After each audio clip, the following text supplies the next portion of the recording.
अस्सलामुअलैकुम दोस्तों, मेरा नाम है इजहार खान। आप दे रहे हैं यूट्यूब। तो दोस्तों ये फ़ैन देख रहे हैं डीप फ्रीज़र का, तो ये बॉडी के साथ अटैच हो रहा था। बाकी आप वीडियो को पूरा लास्ट तक ज़रूर देखें। एक आपको नई चीज़ें देखने के लिए मिलेगी, नया सलूशन इसके साथ मिलेगा।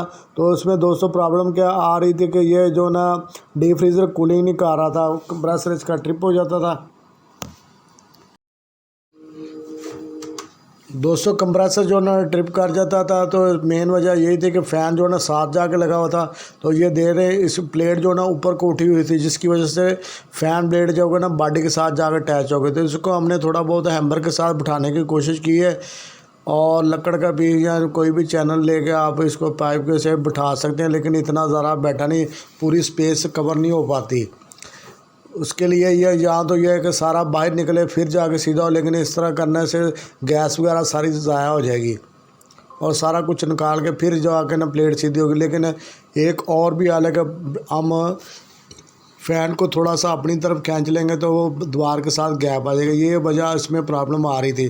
जैसा कि आप देख रहे हैं, पहले हमने यही समझा था कि कंप्रेसर ट्रिप हो रहा है स्टार्ट की वजह से, तो हमने स्टार्टिंग के लिए कैपेसिटर वगैरह लगा दिया था, वो आप देख सकते हैं। लेकिन मसला इसमें फ़ैन का आ रहा था। मैंने फ़र्स्ट टाइम इस तरह का मसला है, नहीं तो बाज़ का तो या फ़ैन जाम हो जाते या कोई ना कोई चीज़ आगे कोई अटकने की वजह से होते, लेकिन फ़र्स्ट टाइम इस तरह का हुआ कि बॉडी के साथ जाके लग रहा था। तो मैंने सोचा इसके लिए वीडियो बना लें और आपके साथ इसको शेयर किया जाए। तो 10-11 की चाबी ज़्यादातर लगती है इसको, और छोटा रेंच आप रख सकते हैं, प्लस इन तीनों चीज़ों की मदद से आप इजीली इसको खोल सकते हैं। तो दूसरी साइड वाला जो नट बोल्ट है वो ज़रा मुश्किल खुलता है, सामने वाला तो इजीली हो जाता है। पहले हम अपनी तरफ खींच लेंगे, इसको थोड़ा सा खींच के चला के चेक कर लेंगे। ये आप देख सकते हैं फ़ैन ब्लेड बिल्कुल रवा हो गए हैं, फ्री हो गए हैं। तो दोस्तों अगर आपने अभी तक हमारे चैनल को सब्सक्राइब नहीं किया तो सब्सक्राइब ज़रूर कर लें और बेल के बटन को ऑल नोटिफिकेशन पे ऑन कर लें। तो दोस्तों आप देख सकते हैं बिल्कुल फ्री है। इसको चला के हम चेक करेंगे। तो अभी आप देख सकते हैं, इसको हम ऑन करके देखते हैं, उसके बाद टाइट कर देंगे इसको अपनी जगह पे। ये आप देख सकते हैं बिल्कुल फ्री हो गया। तो 2-3 दफ़ा चला के देख लेंगे। तो दोस्तों आपको ये वीडियो अच्छी लगी तो लाइक ज़रूर करें, इस वीडियो को शेयर भी करें। तो हम इसी तरह मुख्तलिफ़ वीडियो बनाते रहते हैं, HVAC से रिलेटेड, फ्रिज RAC से रिलेटेड। हमारे चैनल को सपोर्ट ज़रूर करें।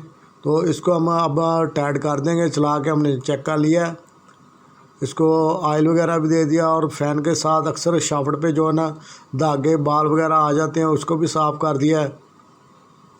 ये डीप फ्रीज़र जहाँ भी कंडेंसर है फ़ैन जो होता है उसमें अक्सर कहा तो ऐसी चीज़ें जो ना आती हैं, धूल मट्टी वगैरह आती है, वो जो फ़ैन को जाम कर देती है।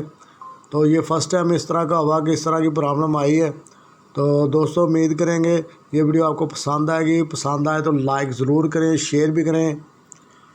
तो अभी हम दोबारा फिर इसको चेक कर लेते हैं, और कंडेंसर को भी हम साफ़ कर देंगे अच्छे तरीके से, ताकि जो ना ब्लॉकेज वगैरह साफ़ हो जाए। और उसके बाद मैं ब्रश के साथ इसको साफ़ कर दूंगा।